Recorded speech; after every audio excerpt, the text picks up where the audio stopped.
દાહોદનો નરાધમ Acharya Govind nut, જેણે 6 વર્ષીય વિદ્યાર્થીનીની નિર્દયતાથી કરી નાખી હત્યા. આ મામલે કોંગ્રેસે લગાવ્યા છે સનસનીખેજ આરોપ. કોંગ્રેસે કેટલીક તસવીરો જારી કરી દાવો કર્યો કે નરાધમ આચાર્ય ગોવિંદ નટ ચૂંટણીમાં ભાજપનું કામ કરતો હતો. એટલું જ નહીં, પૂર્વ મંત્રી અર્જુનસિંહ સાથે પણ તેના ફોટા છે. ગોવિંદ નટ વિશ્વ હિન્દુ પરિષદના કાર્યક્રમમાં પણ ભાગ લઈ ચૂક્યો છે. કોંગ્રેસે સવાલ કર્યો કે ભાજપ સાથે જોડાયેલા લોકો પર જ હત્યા અને દુષ્કર્મના ગુના નોંધાય છે, ત્યારે કેવી રીતે ગુજરાતની દીકરીઓ સુરક્ષિત રહેશે? તો આજે નરાધમ ગોવિંદ નટને મેડિકલ તપાસ માટે લઈ જવાયો, સાથે તેને સસ્પેન્ડ કરી દેવાયો.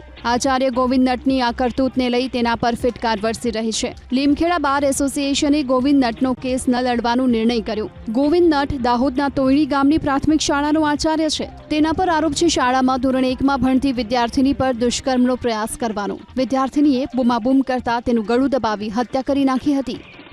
કે કઈ રીતે આ વ્યક્તિ પોલિટિકલ પાર્ટી જોડે પણ સંકળાયેલો હતો અને એમની જેને કહી શકાય કે એમની સંસ્થા જોડે પણ જોડાયેલો હતો. ઘણા બધા લોકોના માધ્યમથી એ પણ સમાચાર મળ્યા કે ચૂંટણીમાં પણ પાર્ટીનું કામ કરતો હતો.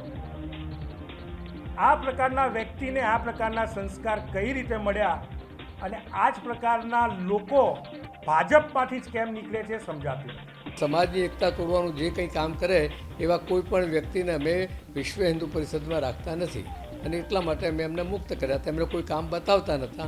એટલે અત્યારે તો ભલે એમના જૂના ફોટા જે દેશની વિરુદ્ધના લોકો અત્યારે છે, ભાઈ કોંગ્રેસ હોય કે બાકીના જે પણ કોઈ લોકો હોય, એને તો આ એક મોકો મળ્યો છે કે ભાઈ ચલો આ આરએસએસના કાર્યકર્તા હતા, વીએચપીના કાર્યકર્તા હતા, એમ કહીને એક મોટું બખડ જંત્ર ઊભું કરવું.